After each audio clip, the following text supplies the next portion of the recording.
So here in this video, we'll look at a recursive function for finding e power x, that is for Taylor series. We have already seen the procedure using Horner's rule in the previous video. That same function I will implement here. Already I have a body of a function. I will implement a function. I'll take a static double value s. While explanation I have taken it as integer, but the result is double type or decimal type.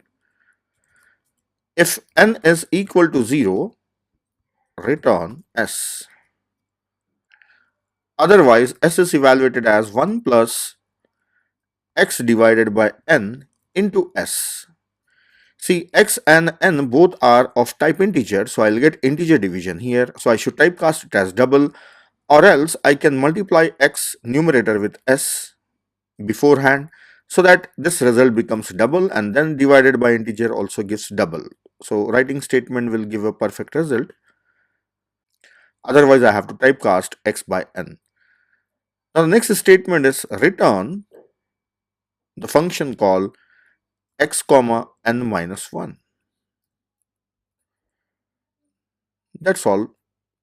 Inside the main function, I will directly print the result obtained by that function.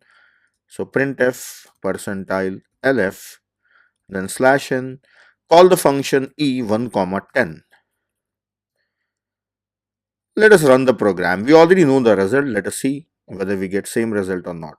Yes, 2.718282. If I give the value as a 2, yes, it is 7.38871. Let us check it on a calculator.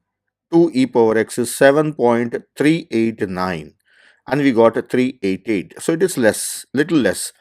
If we want more precise value, then we can increase the number of terms.